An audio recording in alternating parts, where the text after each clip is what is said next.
오늘부터 이제 갈라디아서 시작을 하려고 합니다.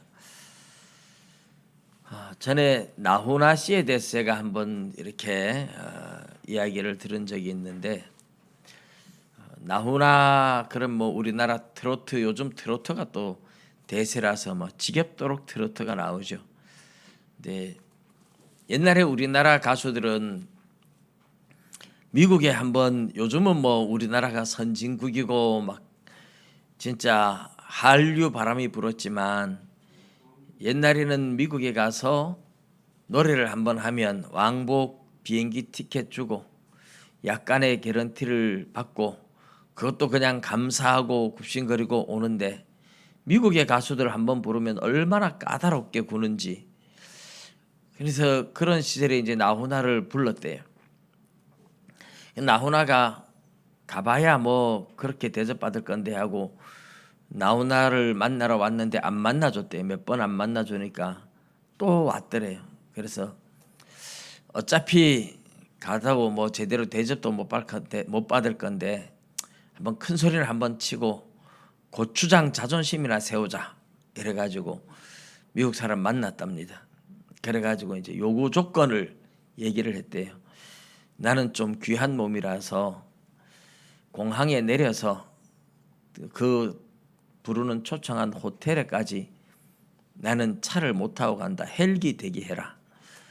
그리고 헬기에서 내리면 호텔 방에까지 카페트 깔아라. 이제 미국 사람들이 그렇게 카페트를, 공항에 내리면 카페트 깔고 이런 거 요구를 많이 하니까 이왕에 뭐 못 깔 거 뭐 그래가지고 한번 실컷 그냥 나도 한번 배짱 한번 부리자 이래서 카페트 깔아라. 그리고 나는 작은 방에 잠이 안 오니까 방을 100평 넘는 방을 준비해라. 그리고 상다리가 휘어지도록 차 막 가득 차야 나는 먹으니까 밥상을 차릴 때 그렇게 차리고, 보디가드 40명을 붙여라. 나는 귀한 몸이니까. 그리고 우리 스태프들 한 40명 따라갈 건데 버스 타고 못 간다. 스태프들을 위해서 리무진 전부 다 준비해라. 그렇게 얘기를 했답니다. 그러면 뭐 그냥 가겠지. 뭐 이왕이 안 될 거 그냥 이렇게 하고 이제 가겠지 하고 이제 그렇게 얘기를 했다니까 알았다 그러더래요. 그래서 이 사람이 뭐 못 알아들었나 그래서 다시 한번 얘기할게 하고 다시 얘기하니까 다 알아들었더래요. 그래서 갔는데 정말 헬기가 대기하고 헬기에서 내리니까 카페트 깔아놓고 40명 보디가드가 앞에 쫙 방 앞을 지키고 있고 100평 넘는 방에 들어갔더니 세상에 방 안에 풀장까지 있더랍니다. 잠이 안 와서 혼이 났대요. 너무 넓은 방에서. 한국 사람들이 나훈아한테 한국인의 자존심을 세워줘서 너무 고맙다고 눈물을 흘리면서 그렇게 참여를 하더래. 근데 이제 사실 뭐 나훈아의 그런 얘기를 하려고 하는 게 아니라, 일본에 가서 공연을 할 때도 나훈아의 일화가 유명하죠. 나훈아가 일본에서 공연할 때, 일본에서 독도는 우리 땅 하도 뭐 다케시마 자기들 땅 그래가지고 이걸 어떻게 가서 내가 독도는 한국 땅이라고 얘기를 할까 고민을 하다가 어떤 노래를 불러야 제일 좋을까 생각하다가 생각한 게 있어요. 뭔 노래인지 아시죠? 쾌지나 칭칭나네예요. 그래가지고 전부 다 거기 있는 일본 사람들, 한국 사람들 자기가 앞에 선창하면 후렴구에 쾌지나 칭칭나네 따라 하도록 한 거예요. 여러분, 쾌지나 칭칭나네가 무슨 뜻인지 아십니까? 쾌지나 칭칭나네는 임진왜란 후에 생긴 말이에요. 쾌지나 하는 말은 원래 쾌제라 하는 말이 이제 변형된 건데, 쾌제라 이 말은 아주 즐겁다, 통쾌하다 이런 말이잖아요. 그 일본 임진왜란을 일으킨 장수가 한국에서 이제 마지막 물러가고 쫓겨나가는 걸 보면서 쾌제라 해가지고 일본 장수가 쫓겨나간다 이 말이 줄여든 게 쾌지나 칭칭나네. 그러니까 원래 뜻을 알면 일본에 가서 쾌지나 칭칭나네 이러면 일본 장수 쫓겨나갔는데 통쾌하다 이 말이잖아요. 일본 사람들이 다 그냥 그 뜻도 모르고 쾌지나 칭칭나네 따라하게 해놓고 막 여러 가지 하다가 누가 뭐래도 우리 땅 그럼 또 쾌지나 칭칭나네, 독도는 우리 땅 하면 쾌지나 칭칭나네 계속 하는 거예요. 한국인의 자존심을 세운 거죠. 그러는 이제 나훈아의 그 자존심이 대단한 것 같아요. 삼성 이건희가 와서 노래 몇 곡 불러주면 5천만 원 주겠다. 옛날에 5천만 원 지금 뭐 몇 억 되는데 내 공연 보고 싶으면 와서 티켓 끊어 가져 봐라 이러면서 안 갔잖아요. 북한의 김정일이가 부를 때도 내가 왜 북한에 가서 굽신거리라고 안 갔잖아요. 그러면서 독도는 우리 땅 쾌재나 칭칭나네 그렇게 열창을 하며 한국인의 자존심을 세웠던 나훈아의 이야기를 보면서 참 이런 사람이 필요하다. 정말 한국인으로서 한국인답게 당당하게 우리나라를 말할 수 있고 자존심을 세울 수 있고 이 참 그런 얘기를 들으면서 제가 많이 참 감동이 됐어요. 우리 예수 믿는 사람이 세상에 나가서 당당하고 예수 믿는 사람이 누가 뭐래도 독도는 우리 땅 하듯이 누가 뭐래도 난 예수님 믿고 천국 가. 예수님을 욕해도 나는 예수 믿는 게 자랑스러워. 예수 믿는 사람 온갖 죄를 봐도 그래도 예수 믿어야 천국 가. 이런 자긍심, 이런 자존심, 이런 당당함이 있기를 주님의 이름으로 축복합니다. 예, 세상 사람들은 어차피 모르니까 뭐 예수 믿는 사람한테 억울한 누명 씌우고 뭐 비난도 할 수 있고 욕도 할 수 있고 다 할 수 있어요. 그것 때문에 억울해하고 막 분해하고 이럴 필요가 없어요. 그렇게 살다가 지옥 가는데 우리는 이렇게 억울하게 욕도 먹다 천국 가는데 얼마나 감사합니까? 그 천국에 들어가는 믿음의 길을 선택한 우리가 그것 때문에 세상 사람들의 뭐 억울하게 하는 것 때문에 막 분해하고 억울해하고 이럴 필요가 없어요. 그래서 우리 예수 믿는 사람은 하나님의 자녀라는 이 자부심, 이 긍지 이걸 가지고 세상에 누가 뭐래도 예수 믿어야 천국 간다고 당당함을 가지고 나가야 되는 거죠. 사실 바울 사도가 그렇게 살았어요. 바울 사도는 오늘 이제 그동안 사실 안 불러봤던 찬양 불렀죠. 오직 믿음으로 어린 양들아 두려워 말아라. 지난 한 주간 제 머릿속에 이제 계속 이 찬양이 자꾸 떠오르더라고요. 오직 믿음으로 계속 이 찬양이 계속 제가 갈라디아서를 하려고 해서 그런가 이 찬양이 막 계속 머릿속에서 오직 믿음으로 이 곡이 막 계속 떠올랐어요. 갈라디아서를 오늘 이제 바울 사도가 그런 믿음에 대한 대단한 자부심 마주 나는 복음을 부끄러워하지 아니하노니 로마서 1장 16절에 그런 말씀하잖아요. 부정의 부정은 강한 긍정이다. 나는 복음을 부끄러워하지 아니하노니 이 말은 나는 복음을 굉장히 자랑스럽게 여긴다 그런 말인데 누가 뭐라 그래도 복음을 자랑스럽게 여겼어요. 그리고 오직 믿음으로 구원 얻는다는 것을 만천하에 선포했던 사람이 바울 사도입니다. 근데 이 바울 사도가 성경을 13권을 기록했잖아요. 로마서, 고린도전서, 고린도후서, 갈라디아서, 에베소서, 빌립보서, 골로새서, 데살로니가전서, 데살로니가후서, 디도서, 디모데전서, 디모데후서, 빌레몬서 이래 가지고 13권을 기록했다고 보는데 바울 사도의 성경 중에 다 편지 형식으로 기록해서 바울 서신이라고 이렇게 불러요. 바울의 편지다. 바울이 성령의 감동으로 썼던 편지가 성경이 된 거예요. 그런데 바울의 편지 중에 가장 중요하게 여기는 성경이 4권이 있는데 로마서, 고린도전서, 고린도후서, 갈라디아서예요. 이제 이렇게 4권 중에 사실 로마서는 28장까지 있잖아요. 고린도전서도 16장, 고린도후서도 13장까지 있는데 갈라디아서는 6장밖에 안 되는 작은 분량을 가지고 있죠. 분량은 이렇게 작은데 에베소서도 아주 중요하고 에베소서도 6장까지 있어요. 그런데 이 갈라디아서는 에베소서와 분량이 거의 비슷한데 에베소서는 설교가 굉장히 많이 됩니다. 굉장히 설교가 많이 되고 갈라디아서는 설교가 훨씬 작게 돼요. 제가 이 갈라디아서를 설교하기 위해서 이제 사실 마가복음 끝내고 기도에 대한 거 끝내고 어떤 성경을 설교를 할까에 대해서 고민하며 기도를 하고 이제 지난번에 설교했던 내용을 쭉 찾아봤어요. 로마서도 2번씩이나 하고 에베소서도 2번씩이나 하고 창세기도 하고 민수기도 하고 레위기도 하고 물론 뭐 새벽기도 시간에는 창세기부터 요한계시록까지 여러 번 했죠. 그리고 신약 성경에는 마태복음, 마가복음, 요한복음, 사도행전, 로마서 다 했는데 갈라디아서를 제대로 한 적이 없더라고요. 그래서 갈라디아서와 또 갈라디아서와 정반대처럼 보이는 성경이 야고보서예요. 야고보서. 그래서 갈라디아서는 오직 믿음으로.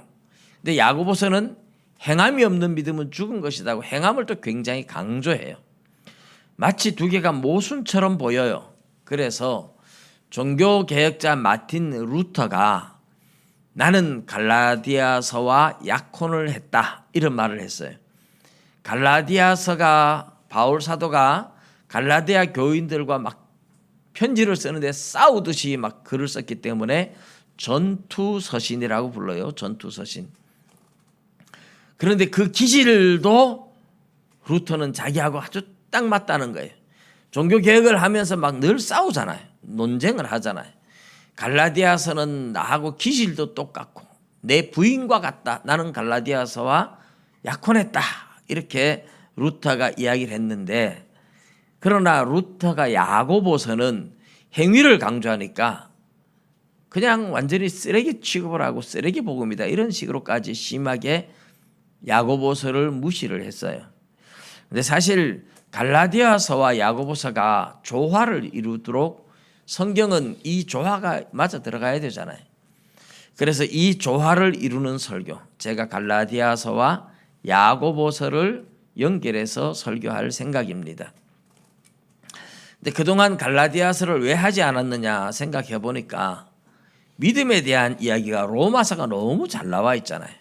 믿음으로 구원 얻는다는 게 로마서에 다 나와 있는데 굳이 갈라디아서를 또 할 필요가 없다 이렇게 생각했던 것 같아요. 그런데 갈라디아서를 제가 공부를 좀 해보면서 의외로 갈라디아서 속에 학자들이 굉장히 많이 논쟁을 하고 있는 아주 복잡한 논쟁들이 많이 있다는 것을 발견하고 특별히 갈라디아서가 어떤 성경보다도 성령을 따라 행하라는 것을 잘 이야기하고 있어요. 사실 로마서 8장과 갈라디아서 5장 6장이 너무 서로 잘 어울리는 부분이죠. 그래서 제가 오늘부터 갈라디아서를 설교는 하지만 사실 오늘 본문 읽기는 읽었는데 오늘은 첫 시간이라서 갈라디아서에 대한 이 갈라디아서를 기록한 배경, 갈라디아서의 기록 목적, 갈라디아서가 어떻게 구조가 이루어져 있는가 이런 것을 서론적으로 제가 말씀을 드릴 거예요. 그래서 여러분들이 이제 갈라디아서를 제가 설교할 때 갈라디아서를 통해서 은혜를 받으려면 집에서 갈라디아서를 많이 읽으셔야 되겠죠. 그래서 오늘부터 제가 갈라디아서 설교가 끝날 때까지 아마 내년 2월 마지막 주거나 내년 3월 한 둘째 주까지 아마 갈라디아 설교가 갈 것 같아요. 내년 3월 초 중순까지 갈라디아서 갈 텐데 그때까지 갈라디아서를 많이 읽으십시오. 그래서 많이 읽으면서 저한테 보고를 해 주십시오. 갈라디아서 나는 100번 읽었습니다. 나는 500번 읽었습니다. 해서 마지막 전주까지 갈라디아서를 가장 많이 읽은 세 분을 선출을 해서 상을 좀 드릴 생각입니다. 좋은 상을 드릴 테니까 갈라디아서 설교를 제가 하면 여러분들이 갈라디아서를 자세하게 많이 읽으시면 설교가 훨씬 귀에 잘 들어오고 쏙쏙 들어오고 이해가 너무 잘 돼요.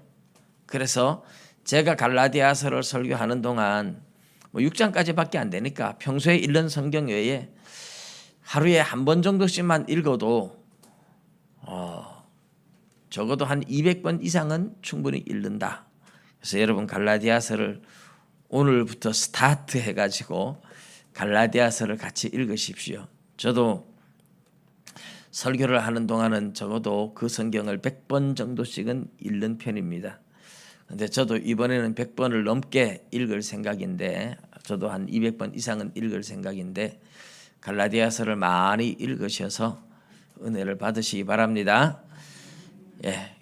뭐 몇 번 읽었다 이것을 이제 저한테만 이제 나중에 좀 알려주시면 될 것 같아요.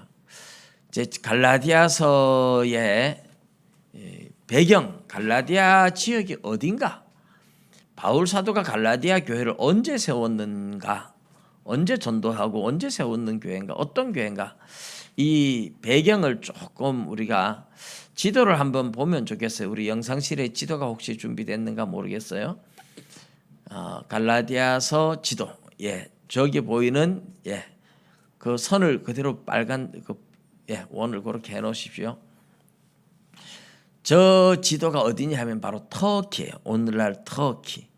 저 지도에 이제 밑에 구브로 섬이 보이죠. 구브로 섬 옆에 술이 써 있는 게 수리아 지역이고 그 밑에가 바로 이스라엘 땅이에요.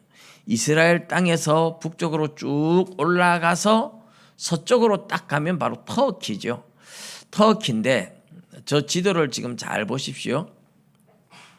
사도행전 16장 3절에 바울이 2차 전도 여행을 갈 때 부르기아와 갈라디아 지역을 통해서 비두니아 쪽으로 가려고 하는데 하나님이 가로막아서 그쪽으로 못 가고 드로아에 갔다가 마게도니아를 거쳐서 저쪽 유럽 쪽으로 복음을 전하러 고린도까지 갑니다. 근데 2차 전도 여행 출발할 때 그렇게 했고 3차 전도 여행을 갈 때도 사도행전 18장 23절에도 보면 부르기아 땅, 갈라디아 땅을 거쳐서 에베소에 도착을 했다. 이렇게 이야기를 해요. 갈라디아 땅과 부르기아 땅을 두루 다니면서 제자들을 굳게 했다 하는 이야기가 나와요. 그렇게 보면 갈라디아, 부르기아 땅을 3차 전도여행 때 다니면서 제자들을 굳게 하고 에베소 갔는데 갈라디아서를 쓰고 막 전쟁하듯이 썼으니까 3차 전도여행 도중에 갈라디아에 이상한 소문을 듣고 편지를 보냈다. 이렇게 볼 수가 있겠죠. 그런데 이제 학자들은 저 북쪽에 파란 동그라미 있는 저 지역을 갈라디아 교회가 있는 지역이라 이렇게 보는데 저렇게 보는 학설을 북갈라디아설 이렇게 불러요. 근데 그 밑에 동그라미 붉은 원이 있죠. 붉은 원이 저기는 원래 갈라디아 땅이 아닙니다. 밤빌리아 이제 하나의 저거는 이제 우리나라 말하면 경상북도 이런 식으로 큰 구역이에요. 그 위에가 비시디아 이렇게 있는데 이 밤빌리아 비시디아 지역은 바울 사도가 1차 전도여행을 갔던 지역이에요. 1차 전도여행 때 저기 보이는 구브로라는 섬, 저 구브로 섬을 뭐 사이프러스, 키프로스 이렇게 오늘날 부르죠 영어로는. 근데 저 키프로스 섬에 바나바가 태어난 고향이에요. 바나바가 구브로 섬 사람이에요. 근데 이 구브로 섬에 오늘날은 터키 군사 시설이 있고 해서 좋은 관광지가 또 막 갈라지고 이렇게 돼 있습니다만은 바울이 1차 전도여행을 바나바와 함께 구브로로 갔다가 저기 섬을 통과해서 전도하고 위에 밤빌리아 지역으로 배 타고 또 올라가요. 배 타고 밤빌리아 지역으로 올라가는데 버가 지역에 가는데 마가 복음을 기록한 마가가 힘들다고 밤빌리아 지역에 도착하자마자 혼자서 돌아가 버립니다. 마가가 돌아가는 바람에 상처를 받죠. 그래서 3차 전도여행, 2차 전도여행 때는 마가를 데리고 가자. 바나바는 그러고 바울은 안 돼. 그때 혼자 가버려서 안 돼. 이래가지고 둘이 싸우는 바람에 갈라져서 바나바는 구브로 섬으로 전도하러 가고 바울은 위로 그렇게 올라갔었어요. 전도여행이 그렇게 갈라집니다. 그런데 1차 전도여행을 갔던 이 밤빌리아 지역, 저 위에 까만 점이 보이는 지역이 제일 위에 까만 점 하나 있는 데가 비시디아 지역인데 비시디아 안디옥이에요. 안디옥은 그래서 안디옥의 이름을 가진 곳이 수리아 안디옥, 비시디아 안디옥 두 군데가 있죠. 근데 저기 안디옥에서 복음을 전하다가 유대인들이 선동을 자꾸 하니까 그 다음에 내려와서 이고니온 지역으로 내려오고 루스드라, 더베, 이고니온 그 밑에 이제 밤빌리아 위에 점 두 개가 붙어 있는 저 지역이 루스드라, 더베, 이고니온 세 지역이 있는 곳입니다. 제가 왜 저걸 보여드리느냐 하면 이 밤빌리아 지역과 비시디아 지역, 이 지역은 로마가 터키를 그 당시에 소아시아라고 불렀는데 소아시아라고 불리는 저 터키를 로마가 다 점령을 한 상태에서 저기 밤빌리아 지역이라는 이 지역도 행정구역으로는 갈라디아 지역으로 로마가 편입을 했어요. 그러니까 갈라디아는 원래 북쪽에 있는데 남쪽도 그냥 로마가 자기들 편하기 위해서 갈라디아 지역이라고 정치적으로 편입을 해놓은 지역이에요. 그러다 보니까 학자들은 갈라디아가 바울이 1차 전도여행을 했던 루스드라, 더베, 이고니온 지역에 사람들이 변질돼서 편지를 보냈을 것이다. 그렇게 보면 AD 49년경에 갈라디아가 쓰여졌을 것이고 신약 성경 중에 가장 빨리 편지가 쓰여졌을 것이라고 그렇게 이제 학자들이 보는 거예요. 이제 그것이 남갈라디아설 이렇게 봅니다. 이제 남갈라디아설과 북갈라디아설 중에 사실 대부분의 학자들은 북갈라디아설을 지지를 하고 저도 북갈라디아설이 맞다는 증거를 댔습니다마는 그러나 우리나라 유명한 교수님들 중에 남갈라디아설을 지지하는 교수님들이 꽤 있어요. 근데 오늘 우리는 뭐 남갈라디아, 북갈라디아 이게 그렇게 중요한 건 아니고 이런 견해가 있다라는 것을 제가 소개를 드리고 어쨌든 부르기아, 갈라디아 북쪽에 이렇게 직접 지명이 있으니까 부르기아 땅, 갈라디아 땅을 다녔다고 하는 것이 바울 사도가 이야기하고 그 지역을 다닌 기록이 3차 전도 여행 때 18장 사도행전 18장 23절에 나오는 걸 보면 3차 전도여행 도중에 갈라디아 소식을 듣고 편지를 보냈다고 보는 게 맞죠. 그렇게 보면 북갈라디아설이 맞아요. 학자들은 사도행전 18장의 이야기는 빼고 16장 이야기, 14장 이야기만 가지고 남갈라디아설을 지지를 합니다. 이제 갈라디아 지역이 바로 터키, 사실 저기가 북부 지역이긴 하지만 갈라디아 위에 비두니아 및 본도라는 글자가 원 위에 있죠. 저기 비두니아, 본도, 갑바도기아라는 지역이 있는데 저기에는 바울이 전도를 하러 가려고 해도 하나님이 계속 막았잖아요. 나중에 알고 보면 저기에 아주 유명한 신학자들이 있었어요. 니사의 그레고리, 대바실, 라지안주스 그레고리 하는 세 사람이 삼위일체 교리를 확증하는 데 결정적인 역할을 합니다. 베드로가 저기에 편지를 보낸 것이 베드로 전서가 바로 저 지역, 저 북쪽에 보낸 편지예요. 그러니까 바울이 저기에 전도하러 가려고 하는데 성령이 막은 이유가 거기는 이미 예수 믿는 사람 많이 있다. 거기는 이미 많은 사람들이 오순절날 예루살렘에 왔다 가서 예수 믿은 사람들이 교회를 많이 세웠으니까 거기는 안 가도 된다. 그런 뜻이었어요. 지도를 보면서 설명을 드렸는데 이 파란 동그라미 저 지역에 갈라디아 교회가 있었을 것이다. 그런데 갈라디아 교회를 전도하는 구체적인 이야기들 자체가 거의 없어서 학자들이 이제 혼란을 겪고 있는 거죠. 사도행전에 보면 다른 지역에는 가서 어떻게 전도했고 이런 얘기가 나오는데 갈라디아는 그냥 부르기아 땅, 갈라디아 땅을 다니며 제자들을 굳게 했다. 뭐 이런 정도 전도했다. 요거로 끝이 나요.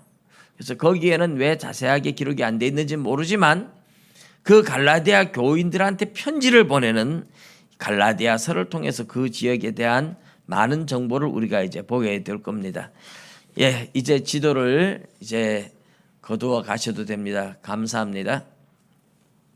자, 갈라디아서를 기록한 것이 이제 우리가 오늘날 터키 지역 중간쯤에 있는 그 지역이라는 것을 봤고 거기에 바울 사도가 편지를 보냈는데 그럼 왜 그런 편지를 보냈느냐 하는 문제죠. 왜 보냈느냐? 바울 사도가 전도를 하고 지나갔어요. 갈라디아 지역의 사람들도 성령을 받고 은사를 받고 엄청난 은혜를 받았어요. 너희가 믿을 때 성령을 받았지 않느냐? 너희가 율법을 지킴으로 성령을 받았느냐? 믿음으로 성령을 받았느냐? 바울 사도가 이런 이야기를 하는 것을 보면 갈라디아 교회들도 성령 체험을 한 거죠. 분명히 성령을 받았고 성령 체험을 했고 그 당시에 성령 체험이 뚜렷하게 나타나는 것이 아마 방언하는 거 이런 것으로 나타나고 방언, 통변, 뭐 병고침 이런 은사들이 많이 나타날 때니까 그렇게 우리가 이해를 하면 돼요. 그런데 바울 사도가 떠나간 후에 유대인들이 갈라디아 교회에 왔어요. 유대인들인데 그냥 유대인이 아니고 예수 믿는 유대인들이 왔다는 뜻이에요. 예수 믿는 유대인들이 와서 갈라디아 교인들한테 다른 복음을 전했어요. 예수만 믿어서 구원 얻는 게 아니고 너희가 진짜 구원을 얻으려면 유대인이 돼야 된다. 할례를 받고 율법을 지켜야 된다라고 주장을 했다는 뜻이죠. 이런 이야기를 말할 수 있는 근거가 구약의 창세기에 하나님께서 할례를 받지 않으면 이스라엘 백성 중에서 끊어진다. 레위기에도 그렇고 그런 이야기가 있으니까 유대인들이 바울 사도가 전도한 전도가 완전하지 못해. 바울은 제대로 잘 몰라. 성경에 이렇게 할례를 꼭 받아야 된다고 나와 있지 않느냐. 이렇게 이야기를 하니까 굉장히 설득력이 있어 보였죠. 그래서 갈라디아 사람들이 바울 사도에게 복음을 받고 믿고 성령 받고 구원 얻었던 사람들인데 이 선동가들이라고 부르 바울 사도의 대적자 또는 선동가라고 불러요.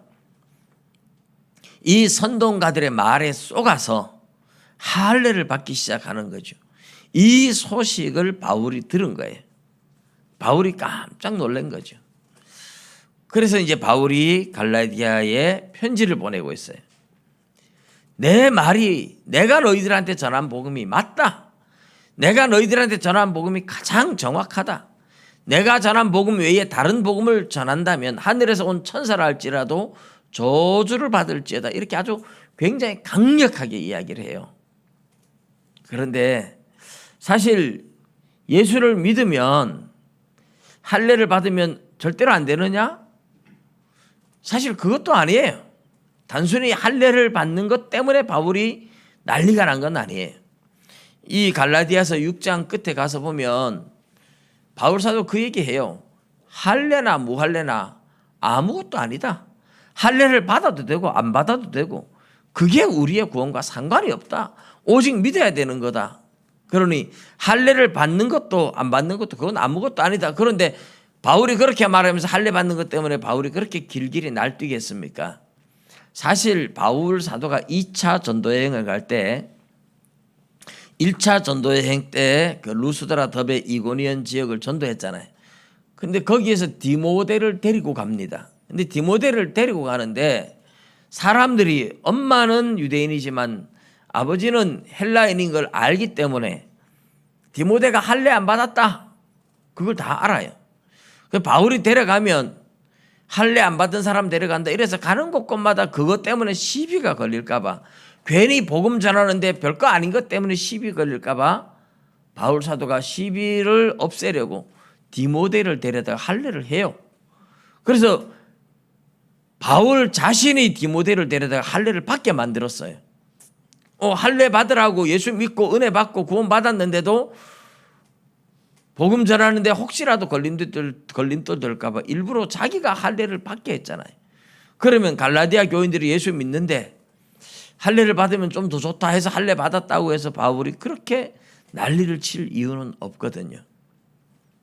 이게 단순히 할례를 받으라고 유대인들이 했지만 할례가 단순히 예수 믿고 뭐 할례를 받아서 덕을 끼치자 이런 차원이 아니라 할례가 마치 구원의 조건처럼 뭔가 이야기를 했다는 의미가 되는 거죠. 그리고 율법 준수 마찬가지입니다. 그들이 날과 달과 절기들을 지키니 이러면서 바울 사도가 막 난리를 치는데, 너희들은 마치 할례를 받고 율법 아래에서 율법을 지키고자 한다면 율법 전체를 행할 의무를 가졌다. 율법으로 구원을 얻는다고 생각한다면, 율법 아래에 있다면 율법 전부 다 지켜야 되지, 뭐 어떤 거 중요한 건 지키고 안 중요한 건 안 지키고 이래서 되는 게 아니라는 거죠. 그런데 이 갈라디아서 5장 6장에 가면 바울 사도가 오히려 율법을 지키라는 식으로 윤리적인 교훈을 많이 합니다. 그리스도의 법을 성취하라 이러면서 성령을 따라 행하라, 그리스도의 법을 성취하라. 사실 그리스도의 법을 성취하고 성령을 따라 행하는 것이 율법을 지키는 것과 별개가 아니에요. 똑같은 거예요.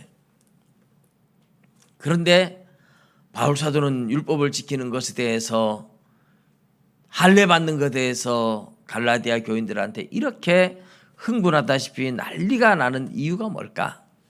이게 사실 갈라디아서의 굉장히 복잡한 주제입니다.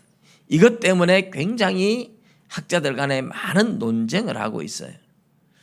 바울 자기도 할례를, 예수 믿는데 할례를 받게 해놓고 할례 받는다고 단순히 뭐라고 했겠느냐? 자기도 우리 바울 편지를 보면 앞에는 교리적인 부분이지만은 뒤에 가면 윤리적인 교훈을 하는데, 윤리적인 부분은 전부 다 율법을 지키라는 식으로 다 얘기를 하는 거잖아요. 그러면 뭐냐? 그래서 여기에 대해서 굉장히 논쟁이 많은데, 이제 우리가 앞으로 이 부분은 더 자세하게 보겠습니다만은, 갈라디아에 찾아온 유대인들, 바울의 대적자들, 선동가들은 단순히 예수를 믿고 구원 얻는데, 믿음으로 구원 얻는데 할례를 행하면 유익하고 율법을 지키면 유익하고 이런 식으로 얘기한 사람들은 아니라는 뜻이죠. 그들이 뭔가 예수를 믿는 믿음으로 구원을 얻는 게 아니라 예수를 믿어도 할례를 받고 율법을 지키는 것이 더 중요한 구원의 조건이 된다는 식으로 뭔가 얘기를 했다는 뜻입니다. 그래서 갈라디아 교인들이, 성령을 따라 살아가던 그들이 뭔가 할례를 받고 유대인화되고 율법을 지키는데 더 열심을 내고 성령으로 시작했다가 육체로 끝내려고 하는 더 고급스러운 자리에서 성령을 따라 행하는 아주 제대로 된 신앙생활을 하다가 성령의 역사를 저버리고 육체의 열심을 내는, 육체의 모양을 내는데 더 열심을 하는 이상한 쪽으로 변질되어 가는 것을 바울이 직감했다는 거죠. 소식을 듣고 알았다는 것이죠. 그래서 바울 사도는 갈라디아 교인들을 향하여 엄청나게 야단치듯이 막 싸우듯이 논쟁을 하면서 끌어갑니다. 그래서 갈라디아의 이 내용은, 그래서 1장, 2장은 바울 사도 자기 소개예요. 자기 소개. 물론 1절에서 5절까지 인사고, 그리고 이제 1장 6절부터 이제 2장 마지막까지 바울의 회상이라는 말을 써요. 자기 옛날 일들을 간증을 하듯이 돌아보면서 간증을 한다고 하는데 그냥 간증하는 게 아니에요. 내가 옛날에 이런 사람인데 이렇게 믿었다 이런 게 아니라 바울 자기가 어떤 사람인지 하나님이 사람으로 인해서 사도가 된 게 아니고 하나님이 직접 부르고 직접 파송해서 나는 하나님에 의해서 사도가 됐고 베드로나 다른 사도들조차도 나한테 아무것도 더해주지 않고 오히려 내가 베드로까지 야단칠 정도로 나는 사도들의 권위로서 조금도 부족함이 없는 사람이다. 자기의 사도적 권위를 강조하기 위해서 1장 2장이 자기 옛날 이야기들을 해요. 자기 옛날 이야기를 통해서 자기의 권위를 내세우는 이유가 뭡니까? 내가 전한 복음이 확실하다. 누가 뭐래도 독도는 우리 땅 하듯이 누가 뭐래도 내가 전한 복음이 틀린 게 한 개도 없다. 내 말을 들어야 돼. 그런 의미에서 자신이 전한 복음의 권위를 강조하기 위해서 사도로서의 사도적 권위를 강조하느라고 1장, 2장은 자기 이야기를 하는 겁니다. 그리고 나서 이제 3장, 4장은 1, 2장은 자기 이야기 했잖아요. 근데 자기 이야기가 그냥 자기 이야기가 아니라 사도적 권위를 가지고 있다. 그 이야기를 했잖아요. 3장, 4장은 그 권위를 가지고 율법의 행위가 아닌 믿음으로 구원 얻는다. 그 이야기를 논증을 통해서 끌어가고 있습니다. 바울이 권위가 있잖아요. 사도적 권위잖아요. 바울의 말은 누구보다도 믿을 만한 말이다. 그러면 바울이 하는 말 들어야 되잖아요. 그 바울이 율법의 행위가 아닌 믿음으로 구원 얻는다. 오직 믿음이다. 오직 믿음으로 구원 얻지 다른 방법은 없다. 그 이야기를 바울이 강조하고 논리적으로 그 이야기를 잘 설명을 해나가요. 그래서 여기에 이제 논리적으로 끌어나가면서 시내산과 예루살렘을 비교하기도 하고 하갈과 사라를 비교하기도 하고 아브라함의 약속으로 주어진 구원에 대한 이야기도 하기도 하고 그리고 초등 학문이라고 이야기하면서 몽학 선생 이야기도 하고 이런 여러 가지 이야기를 하면서 율법은 믿음이 오기 전까지 예수께로 인도하는 역할을 하는 것이 율법의 역할이고 예수 그리스도가 오고 나서는 믿음의 문이 열렸고 믿음을 통해서 구원 얻는다. 이 이야기를 3장 4장이 잘 풀어갑니다. 우리가 풀어갈 때 제일 이제 논쟁적으로 보면 복잡한 부분이 바로 이 3장 4장이 될 겁니다.